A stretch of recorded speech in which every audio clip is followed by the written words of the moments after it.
I'm honored to have in the studio in Crooked Media HQ, Congressman Eric Swalwell, California's 15th district, and a candidate for President of the United States. Welcome. Yeah, thanks for having me on. Love the show. Did you get enough doodle time on your way in? Did you see any of the dogs? I did not see any of the dogs, but we have a black lab who would just absolutely fit in around here. Yeah. How big? She's about 70 pounds. Her name's Penny. And, we got her, and it was just kind of the typical get a dog, get engaged, get married, have kids. And now, like, when someone asks for a picture of your dog, you're like, oh, shit. I haven't taken a picture of my dog in 2 years. This is the Ghost of Christmas Future. We're still on the dog, and there are 7,000 photos of Luca if you ever want to see one. But we have Bear back at home with my mom, who's a 90-pound black lab who likes to sit on your lap. So make some of them your favorites, just so you can have them like right at the top when people ask. This is good advice, but I digress. Hard pivot here. You said the focus of your campaign is gun control. So, I mean, you've called for a mandatory federal buyback and ban of semi-automatic weapons like the AR-15. There was a shooting at a school this week. I actually don't know what weapon was used, but regardless, I think your policy is bold. I think it's the right approach. But I'm also ground down by how difficult it's been in my experience to get even modest gun control policies like mandatory background checks through Congress. So how do you think that as president you can build a movement and get this done? Well, it's taking advantage of the momentum that has shifted in this debate and not negotiating down. After Sandy Hook, during my congressional orientation, that happened. We sought background checks. Republicans wouldn't go for that. After Orlando, crazy idea that if you're on the terrorist watch list, maybe you shouldn't be able to buy a gun. Right. They wouldn't go for that. After Vegas, guy took a semi-automatic rifle, converted it into a fully automatic rifle, and we just said, hey, let's ban bump stocks, and they wouldn't go for that. Then Parkland changed. I think the dialogue in the country started to change when you saw, again, kids slaughtered in their schools, and the moms and the Brady group and the Giffords group and every town have started to converge, and I think there's this gun safety majority now that is, more powerful and more of them than a very vocal, tweeting, bullying minority that wants us to do nothing. So it's really just seizing the opportunity and doing something. But what if those vocal, tweeting bullies make up a huge percentage of the Senate? What do we do about them? Beat them. You got to beat them. Yeah, and there's opportunities now, right? Arizona, Maine, those are two of the top targets. Colorado coming up. You got to beat them. Also, the senators, I think, should be pushing to pass the background check bill there. We worked our asses off to win the House, right? We beat 17 NRA-endorsed candidates to pass background checks. We got people like Lucy McBath in Georgia, who lost her son and was one of the leaders, on the Judiciary Committee with me and others to pass it. Now we should at least be forcing them to have a vote, whether it's filibustering or, what have you in the Senate to get a vote there. But, it's really just building on that momentum or making Cory Gardner explain to his constituents in Colorado where they just had a shooting, why he isn't, pushing for background checks. Senator Kamala Harris of California said that she would sign an executive order mandating background checks for firearms dealers who sell more than 5 guns a year. She wants to close the loophole that allows some domestic abusers to buy guns. Do you support those policies, and do you think we can accomplish those things with executive actions? Well, I do think gun violence is a national crisis right now. What I would hope to do as nominee would be to support Senate candidates who could win and give us a governing majority in the House and the Senate, so you have the force of the Article 1 and an executive passing these laws. That is ideal. But I will do anything it takes to prevent more and more loss in our communities. But in that spirit of negotiating up, not just background checks, I believe that just as Australia did and just as New Zealand has done, that we can take assault rifles out of our communities by banning them and buying them back. And I'm the only candidate right now that's calling for a mandatory buyback. And it's not because I don't value the Second Amendment. I say keep your pistols, your long rifles, your shotguns, but these weapons I saw when I was a prosecutor are just different. They leave no chance. And even if they are a smaller percentage of the deaths in America from assault rifles, it's 100% of the fear that a student has in their classroom is that they're going to be victim of an assault rifle. And you can't measure what that does to the psyche of a student who's sitting in fear in their class today. Would that buyback plan require congressional action and significant funding to pay for the buyback? The number I put out there, yes, the number I put out there was $1,000 an assault rifle. Essentially, it would be market rate. That's what Australia did. We're not going to get off as cheaply. They bought back about 700,000. They haven't had a mass shooting since. Wow. We have, by estimate, about 15 million assault rifles in America. Now, that does not mean 15 million people own assault rifles. And if you watch the news, this week you saw that there was a Bel Air family. What was that? With thousands, of 1,000 guns rifles. in a house in Bel Air. Yeah. What the fuck is going on? A lot of people, they collect a number of assault rifles. And so you're not talking about 15 million people would have to sell them back. It'd be significantly less. But again, the part of the problem here is we don't even know who owns them because there's no federal, gun registry. Like we have information about, when you get a driver license, we know who has a driver license, who does not. We don't know who owns a gun in America right now. So Cory Booker's talked about proposing that all gun owners be licensed by the federal government. Do you think that makes sense? Yeah, I do. Yep, and I support that.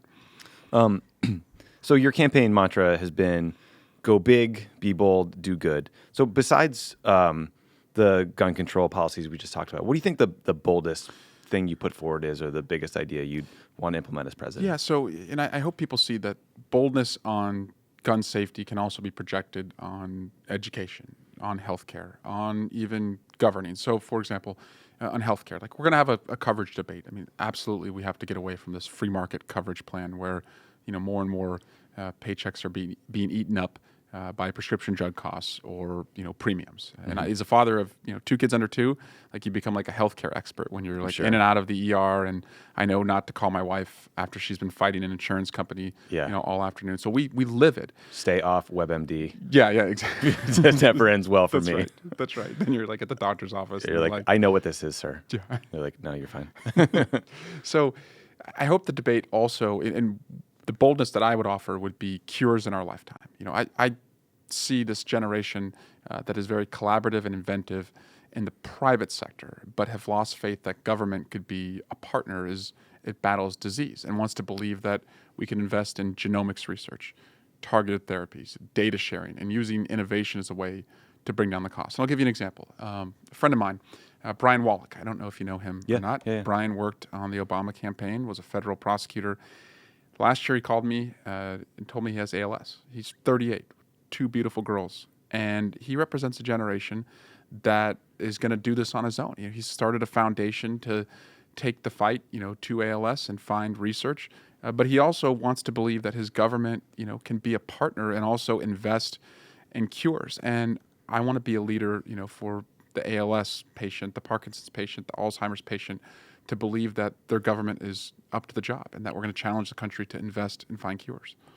Yes, Brian is doing heroic work, and anyone who wants to support that work should check out iamals.org because he inspired all of us who worked with him, and it could be anybody. Yeah, so it's but we're living through this like GoFundMe generation where the hope is someone reads your story, clicks a link, and gives you a chance. And I just think the government should be someone you can count on. I agree.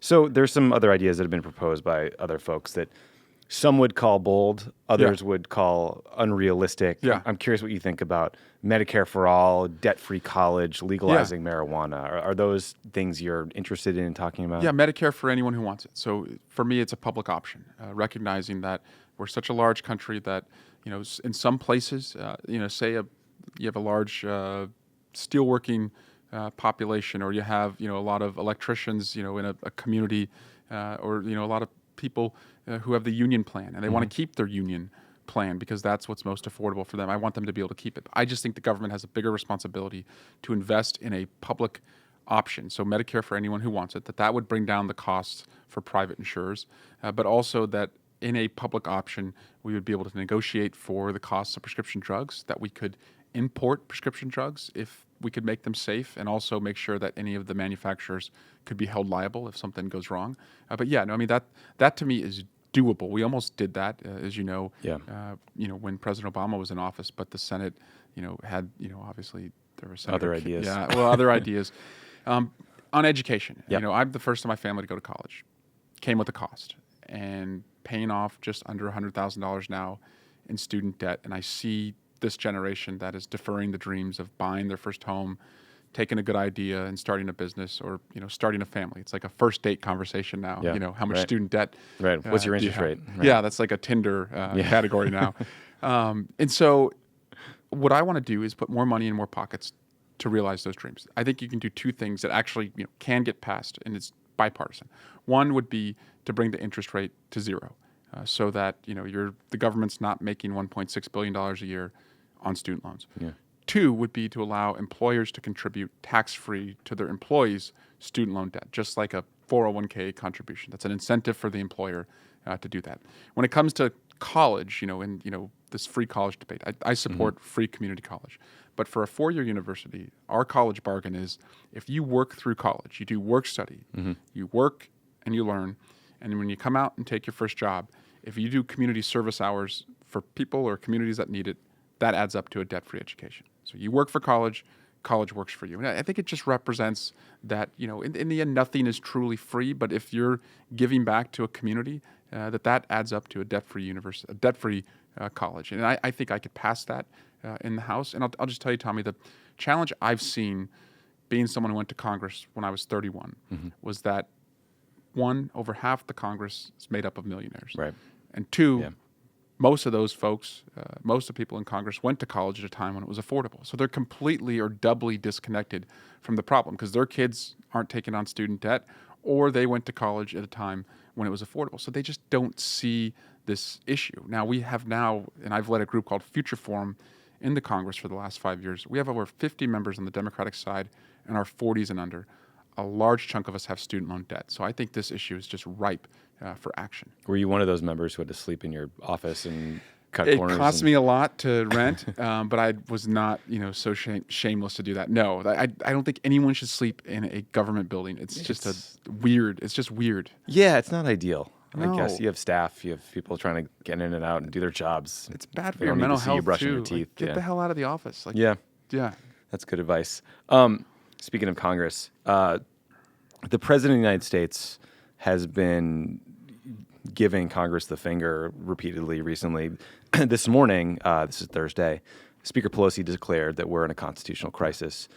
She echoing Congressman Nadler.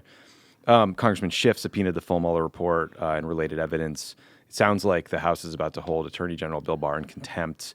Like, how do you think Democrats can fight back against this obstinance and this utter refusal to put up people like Don McGahn or others to provide testimony? Yeah, I think the best way out, is through. Like, you just have to meet them with force and consequence. Like, we can't be on our heels with them because that's where they want us. And so, I start with, the president's own words. He said he's not going to cooperate at all. Okay, take him at his word. Start showing that there's consequences for this behavior. I think Barr should be impeached. We held him in contempt yesterday. That'll come to the full House in probably 2 weeks. But this report is not about red jerseys versus blue jerseys. It's about a country that attacked us. It lays out the contacts between the president's team and this country. And if he's not willing to be a part of letting us see what that country did and how we can defend our country, then he's got to be removed and show that there's consequences for lawlessness. I think Steve Mnuchin is probably on the same track. Like, the law's pretty clear. You have to turn over the tax returns. He's not going to do that. Okay, hold him in contempt, seek to impeach him. And I don't care what the Senate's going to do. We should send it over to them anyway and let them deal with it and let them explain to their constituents why they think this person doesn't have to follow the law. But again, pardon all the parenting metaphors, but I've got a 2-year-old right now who loves to just throw his toys all the time. So I'm doing the 1, 2, 3 method. My wife is really, it's harder for her to do it because he's so cute. But I count to 3. If he's still throwing stuff, I take a toy, put it on the fridge. And if I don't do that, he's not going to get better. He's going to get worse. And his little sister, the 6-month-old, is going to see that, and she's going to be bad. And so I think, 1, I want to stop the president from getting worse. 2, I don't want future presidents to look at what this Congress did and say, oh, well, I can conduct myself at that low standard because President Trump got away with it, and even a majority of Democrats in the Congress let him get away with it. So you have to think about, present and future, and that means force and consequence. So we've had a spirited debate here on Pod Save America over whether, not really whether impeachment is the right thing to do, because I think that 10, 11 counts of obstruction of justice make clear that, those are pretty impeachable offenses and probably should be impeached, but whether it's a politically advantageous thing to do for Democrats. So if we move to impeachment, do you think that would help force Trump's hand in terms of allowing people to testify and forcing him to turn over documents? I don't know if it would help force Trump's hand. I think there are people who don't want to be a part of that. And that's why I think Bill Barr, he needs a wake-up call. He's broken the law. He thinks he can get away with it. But I think he's actually a serious lawyer. And if we started to move on impeachment of Bill Barr, I think it might give him pause. And I think you might get him to do what you want him to do, or he would resign or be fired by President Trump. But I think you have to start sending messages to these underlings that we're not going to let them get away with it, and see if that shakes them up a little bit to either comply or let Trump fire them. But with the president, I honestly don't know. I couldn't tell you if it's politically advantageous for us to move on impeachment with him or not. I don't think we should think about it that way, and I also think that it's a chicken and the egg problem, because if you don't hold him accountable and you just go on what the public opinion is right now, you may think, well, it's not popular. But if you did hold him accountable and the public saw through hearings and testimony all the stuff he's done, all the laws he's broken, you may see the public dramatically change as far as what they think about it. So if you think about it just politically, I think you're getting it wrong. Sure. But so there's sort of two options, right? You can impeach or not impeach. If you don't impeach, we think we should have been able to hold a series of hearings to bring to life the Mueller report, to get more testimony, to have people testify on camera under oath, but he's blocking all those efforts. If you begin impeachment proceedings, do you think that makes it easier to compel those individuals to come forward? I think he will still try and block them. I mean, and again, what's so crazy about this and so maddening is the guy claims he's 100% exonerated, but he's 100% blocking, right? No, I think he still figures that he can just try and stand on these privileges he's going to assert, tied up in the courts. He seems to know. It's funny. He doesn't know much about civics, but do you remember when he was talking about, I'm going to do this, they're going to sue me here, it's going to get overturned, it's going to go here. Like, he knows the judicial system. He does. He's been in it a lot. So he knows that, like, he could probably, try and drag this on for a little while and maybe run out the clock. But I just think we're left with really no options. And so that means you think we should? I think we're on the road to impeachment. Okay. I'm willing to exhaust these final remedies, but I think that's where we're going, and it's unavoidable. It's not a road any of us really wanted to go down, but I mean he's taking us there. You're on the Intelligence Committee. You get top secret briefings all the time on various intelligence programs, on countries, on issues. Are there things you hear or areas you've been briefed on that worry you the most that you'd want to focus on as president? Yes. I mean, certainly. One, I want to make sure that, we put a hard stop to what Russia is doing. And that means not just in the United States, but just trying to, really undermine democracies around the globe. And the only way to do that is, one, to stand strong with NATO, continue to see NATO grow and, counter, what Russia's doing in the region. I will say this. I first thought, like most people did when Russia did this, that they were doing it to get a transactional benefit, to put a guy in place who would reduce sanctions, pull us out of Syria, diminish the role of NATO. And they certainly, that was part of the collateral benefit. But the real reason that I've come to learn, just seeing in the classified and unclassified, briefings, what Russia's done, they're doing this so that Russians don't ask for democracy, because they want Russians to look at our democracy and think, well, that's a shit show. Like, we've turned them against each other. They have a point. Yeah, they in the last couple of years, they have a point. So the best way to beat this idea that no matter who you are, where you're from, what your parents did, who you love, who you worship, if you work hard, you can become anything. Because if that idea could be true in America, it could be true anywhere. The best way to beat that idea from coming to Russia is to beat it at its origin. And so what they did was they, used our freedom of speech. They weaponized social media. They've turned us against ourselves. They have us questioning just exactly what they did to help the person who won.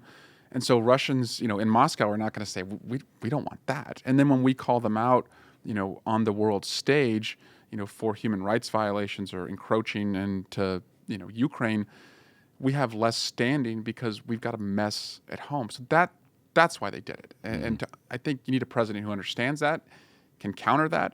What's, so frustrating for me, I think 10 years from now, we're going to look at this. The Mueller report came out last month, laid out 200 pages of Russian contacts and that Russia attacked us. And our president called the fucking guy who attacked us. That is just insane to me. Like, he, at the president's request, it wasn't like Putin's called 5 times, sir, right. You got to call him back. No, he requested to call Putin, talked to him for 90 minutes and described the call as Putin was smiling. And then he was asked, well, did you tell Putin not to do this again? And he said, no, that didn't come up. Like, what, you didn't have time for it to come up? It was a 90-minute call. And that's where our president is. I think people, as this passes, are just going to say, that is nutty. That is absolutely nutty that the president of the United States, the way he defended his country when this report came out was he called the guy and described the conversation as Putin was smiling. Yeah, it was also not a video conference for those at home. So was it a FaceTime? Who knows how they talk? Your analysis of why the Russians did that, it makes perfect sense to me. It's something I've heard from other Russia experts. It's particularly worrisome when you see an adversary cutting down the idea of democracy, and then the next week the White House invites someone like Viktor Orban, who's probably done more to unravel democracy in Europe than anyone in the last decade, for an Oval Office meeting. When you hear about things like that happening, how do you respond? That this president would rather be an authoritative leader than rule in a democracy. Michael Cohen pulled me aside when he testified a couple months ago to the Intelligence Committee. We were both walking back into the SCIF, the secured, compartmenalized information facility that we meet in, right? There's no phones, no cameras.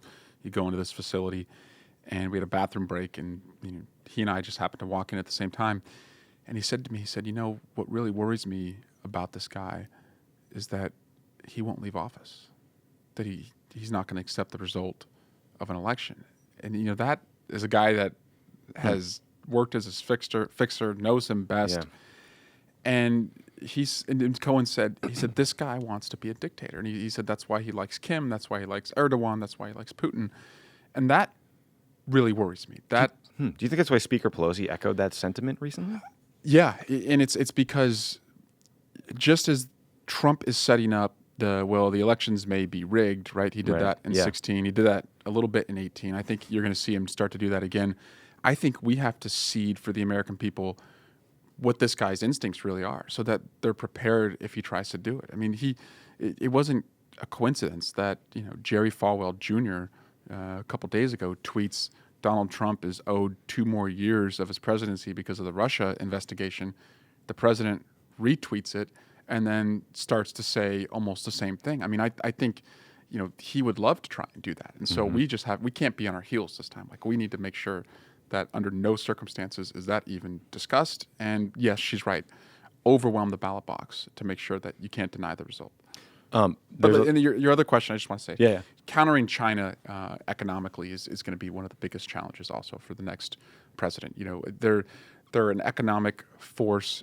They don't really respect intellectual property. We see that, through economic espionage. We see that, through intellectual property theft. They continue to, again, as we're dealing with democracy challenges at home, they continue to grow, and expand their military presence in the South China Seas. And I think the best way to take them on is not to go one-on-one as this president has done. I think he's correct, and I will give him credit that China, especially when it comes to trade, is a bad actor.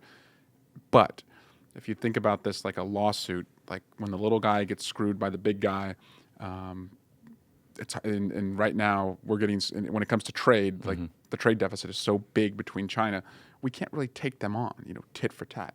But there are a lot of other countries who are victims of China's trade. So you form a class action. You form a class and go at China, with Australia, with Japan, like with South TPP Korea. was supposed to do, basically. Yeah, with better labor standards in Vietnam, right, and some of the environmental issues. But I think you have to form a class, and he has alienated. He's insulted the Australian, leader. He has told the Japanese and the South Koreans that they should get their own nuclear weapons or pay us more for our presence there. So I do see countering China is a challenge. Yeah. Man, telling the Japanese and South Koreans to get nuclear weapons is just one of those crazy, just unbelievably insane things he says on a regular basis that just doesn't even get really covered. Yeah, and Just I don't kinda think goes he away. understands why, like, if we could have It's double the non-proliferation. troop presence over there, like that's a good thing for us to have a window into Yeah. China. Look at what's going on in North Korea. Like they are good partners Yeah. for us. There. There's a lot of concern about the Russians. The analysis you just walked us through. They probably look at the impact of their interference and think that was unbelievably effective. This worked out well for us. Maybe they'll do it again, or maybe the Chinese will do it. Yeah. There's been a lot. I guess the question is, what has been done to protect the integrity of our election systems that you've seen, and what, in your opinion, still needs to be done?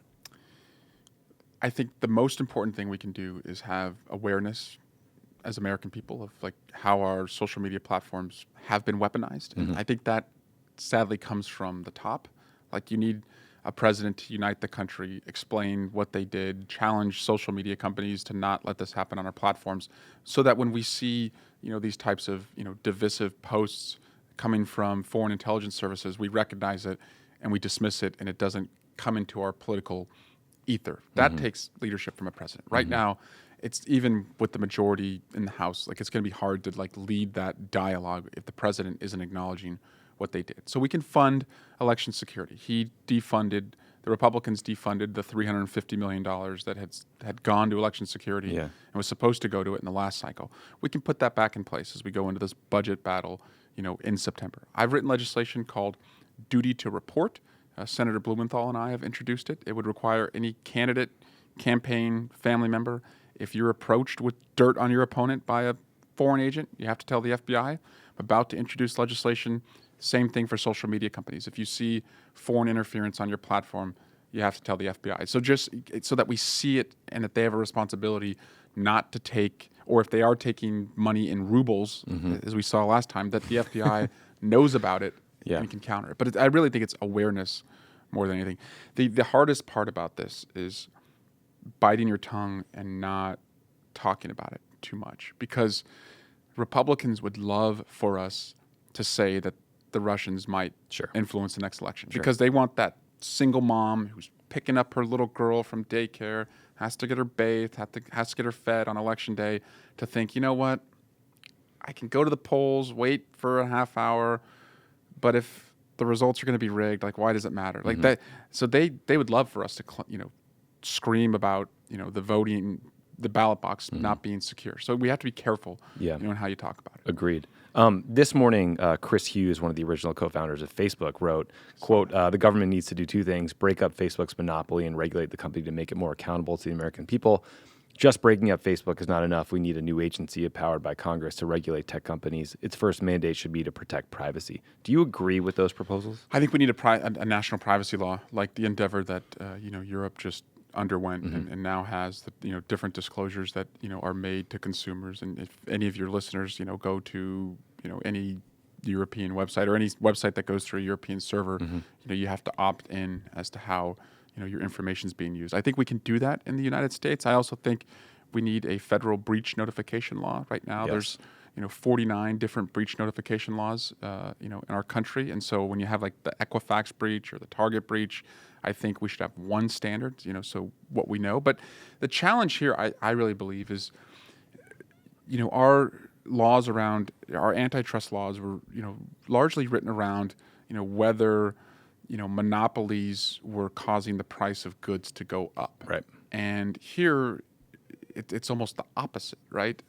So it's really about how do you value data, and what are we giving up as far as our data? Because Google and Facebook are free, but we're giving up a lot, as far as the data they have on us. And second, they are gobbling up, their competitors, and there are questions about whether they are using, the data they have to gobble up their competitors. I think the best example is with like Amazon. Like, there's fair questions about if, like diapers.com, which was on Amazon, and we buy a lot of diapers in our household.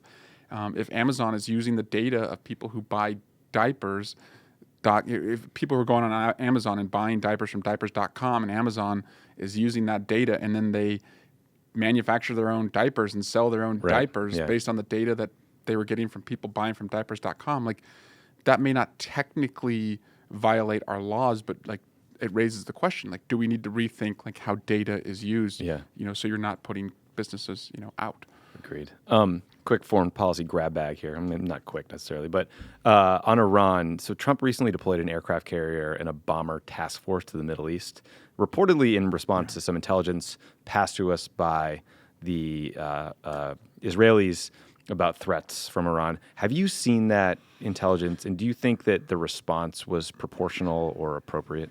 Well, what I can say is that I think the president is being unnecessarily provocative with Iran. I think Congress should demand that every person in Congress gets briefed on this, and that we very carefully set limits as to what this president can do, because I see this in just a few steps leading us into a war in the Middle East, and I think the president is spoiling for a war with Iran. I mean, he pulled us out of the Iran nuclear deal, has now, is going to punish, other countries and companies for doing business with Iran, which is going to reduce money flowing into Iran, and I think is really spoiling for a fight and trying to almost provoke Iran to do something so he could take a strike. Now, all of that said, Iran is a really bad actor. They fund, terrorism in the Middle East. They're constantly targeting our ally in Israel. They have a ballistic missiles program that, is not in compliance with any weapons treaty. They need to be punished. That's why I supported the Iran nuclear deal. I thought the best way to deal with a country that funded terrorism and had, ballistic missiles was to take away their ability to have a nuclear weapon. We took them from 3 months to a year.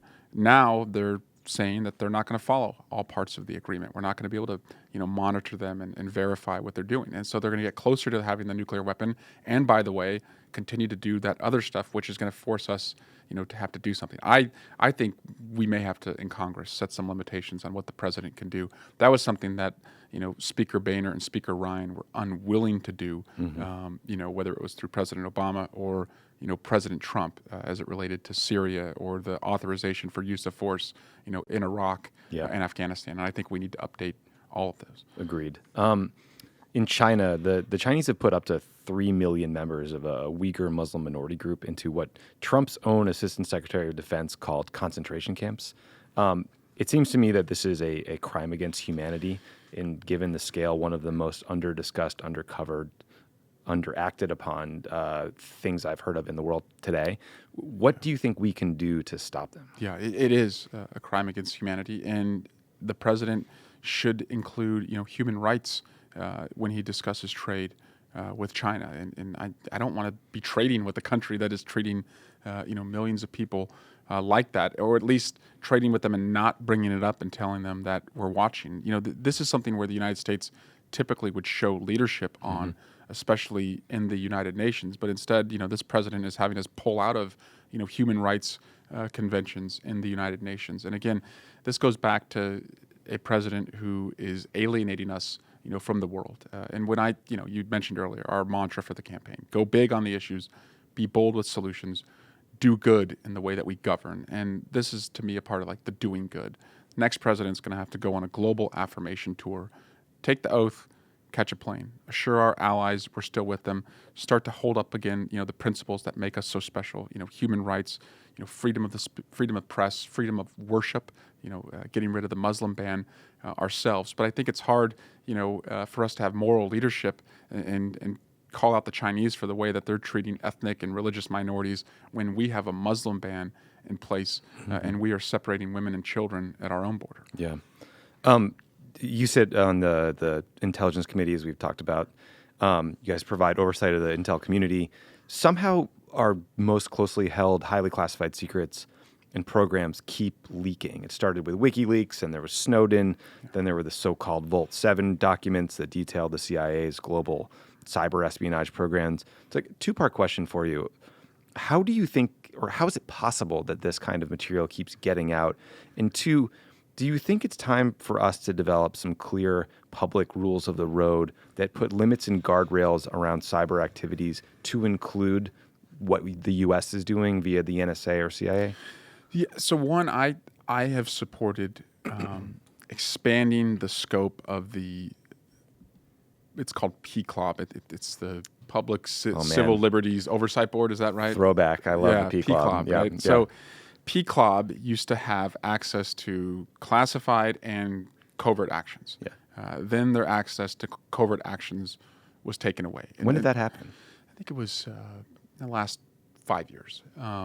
So I want the public to have, an independent authority to look at what the intelligence communities are doing, to look at any abuses. Now, some of these leaks that you talked about exposed abuses. Now, that to me is not, a reason to leak, but I would rather that you have an independent, watchdog group who people could go to and express, concerns. And PCLOB lost a lot of its ability to do that when they didn't have access to covert programs. Second, I am concerned in the intelligence community that we may be relying too much on independent contractors. And I would rather, and I get it, there may be some jobs where, people don't want to commit to a career with the federal government and they want to be an independent contractor. And to get the best person to fill that skill, you need an independent contractor. But you also give up something when you don't have that fidelity to the government. And so I think we have to look at that. And then, I chair the Intelligence Modernization Subcommittee on the Intel Committee. I'm very interested in getting an intelligence community that looks like America. It's not a very diverse group. The briefers come in, they're widely, and you've seen this, it's white males, and a white male briefing me on like what's going on, in Africa, or a white male briefing me about, different, Muslim terrorism groups. Like maybe we could get, people of color or, just different, religious minorities to talk to us about these issues. Because one, they would just culturally better understand them. And two, it's just, I think it's better for us to defend the country with, people with an intel community that looks like the country. So diversifying the intelligence community is one of my highest priorities. I think that would also just frankly, make us safer. Pivot to politics here. Yeah. So your parents and I believe your brothers are Trump supporters? Is that right? My parents have a Trump-Pence magnet on the fridge. I hope that's come Cool. down since I've announced a month Well, I was ago. going to say. But So you're a member of Congress. You're a member of the intelligence community. You are probably better versed in the facts and arguments against Donald Trump than anyone else in the country. Are you able to sway them at all? And if not, should that depress the hell out of the rest of us? I'm still going to want to see their ballots before they mail them back. Got it. My parents, I think, are of the swayable type. They're Ronald Reagan Republicans. They like someone who's tough and represents America well. They like that Reagan stood up to the Russians. They like someone who keeps their taxes low and doesn't waste their money. They always would tell me, Democrats, you guys just want to tax and spend all of our money. So I think one, like a president who recognizes the strength that we have in the world is with our alliances, and that means fewer wars and like less dollars we have to spend on defense at home. And two, calls out this president for the deficit spending, especially in his tax cuts and the debt that's racking up. I think you can appeal to a lot of Republicans if you offer a vision that will keep us safe in the world, but also be more prudent with the taxpayers' dollar than this president is being. We're not going to get all of them. I'm realistic about that. But I go on Fox News a lot to make my case. I mean, it is probably the only way my parents could see me on TV. But I don't want to dismiss people who were counting on someone who said he was going to raise their wages, lower their healthcare costs, and brighten their kids' future. But I do want to dismiss the guy that's utterly failed to do that. And I've seen the payoff of that. I've seen people who probably will never vote for me, but come up to me and say, hey, I respect that you go on there. And I think that's the first step is just getting like a mutual respect with some of their viewers. Second, the people who come up to me and say, hey, I'm not a Republican. I watch you on Fox News, but my husband, is a Republican and that's all he watches, so I have to watch it. I'm getting that person. I'm connecting with that person. Or the bartender who doesn't have a choice in what's on the TV and Fox News is on. So I think going into some of these uncomfortable places serves us well. And it doesn't mean I have to sign up to agree at all with some of the crazy views of the hosts, but I don't want to dismiss the viewers. Are you seeing any indication that those people are peeling off? Because I do feel like there has to be a lot of people who feel like that tax cut didn't help me at all, who are worried about their healthcare premiums going up, who feel like a lot of the promises are being broken. But I'm never seeing his approval break through, a floor of 39, 40%. So I have a theory on that. My theory is that his approval may stay the same or slightly go up, but the number of people who are Republicans is probably going down. So, and I actually, call me crazy, but I think we've already done the hard work. I think the hard work was the midterms. Like if we had not won the midterms, we would be fucked. Yeah, we would be in real trouble. The hard work was winning the midterms. And if you just look at where we won, right? We added 2 seats in Iowa, almost won a third in Western Iowa, where I was born. We added a seat in Oklahoma. We added a seat in Kansas, almost added a second seat in Kansas, added 2 seats in Texas. And then statewide, we won Michigan, Wisconsin, Pennsylvania. Those are the 3 states we need. So when I think about the next 2 years, like Donald Trump's not going to get better. Like he's not going to fulfill the promises that have already been broken. He had 2 years with a Republican governing majority, and he failed to pass the healthcare repeal, right? He tried to build a wall, and it shut down the government. And he passed a tax cut that added to the deficit and saw his majority wiped out. So things aren't going to get easier or better for Donald Trump. So I actually think the sun's beginning to rise. We just haven't really noticed it yet because we're still just weathering the day-to-day drama of President Trump. But I think the hard work was done in the midterms. And a lot of them were those Republicans you're talking about who I think came over, and they're going to do it again. In those sort of moderate districts.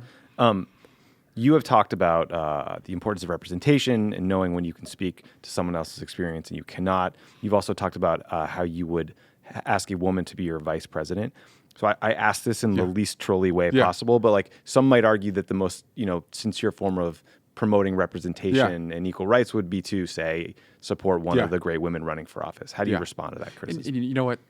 I may end up at that point, and I look forward to doing that. I happen to believe that I have an experience of being the first in the family to go to college, seeing why my parents worked really hard and what they expected it to add up to, and that when you go on a journey like that and you have your eyes open, you see all the other people who work hard and they're not benefiting from a good economy or a good stock market. They're just running in place. And so I feel a responsibility to fight for them. I'm still generationally optimistic that we could solve a lot of these problems. And I bring experience of being in Congress for 7 years and on the Intelligence Committee to know who our enemies are. And I think that's a combination that can make sure that this country is one where if you work hard, it adds up. It's one where we can defend ourselves against the enemies that are attacking us. And I'm not going to be able to speak to everyone's experience, but as I said, I know where to look. I see other identities, and I would put together a diverse cabinet to lead the country, and I would ask a woman to be vice president. And if my candidacy does not develop out the way I hope it does, then yes, there are plenty of women who would make great presidents that we have on the debate stage. Last question for you. I mean, what I think is particularly interesting and stark about your candidacy versus some of the others is a generational gap that is wide. I mean, you've talked about how you still have student loan debt. You're not 40, you're 38, we're the same age. Do you think it's time for some of the leaders in the Democratic Party who are from that previous generation to move aside and let younger politicians get a shot? Well, I think when you think about that debate stage, who's going to be standing next to Donald Trump? We want our candidates' ideas to be fresher than his. I think that's really, really important, is that our candidate is one of new ideas, new energy, and offers new leadership. I think you're going to need that contrast. Now, that's a mindset. I don't think that's a specific age or era. I think it's a mindset. But that means you have to understand automation and what it's doing to the workforce and the anxiety it's causing. It means that you have to understand this generation that's in student debt. It means you have to understand like how scared kids are in their classroom today because they don't think anything's being done about gun violence. If you have that mindset, then you can have that contrast with the president. But if the president has the freshest ideas on the debate stage, he's going to be reelected. Yeah. Congressman Swalwell, thank you so much Yeah. for coming by. Yeah. It's great Thank talking to you. Same here. Best Thanks, of luck. Tommy. Thanks.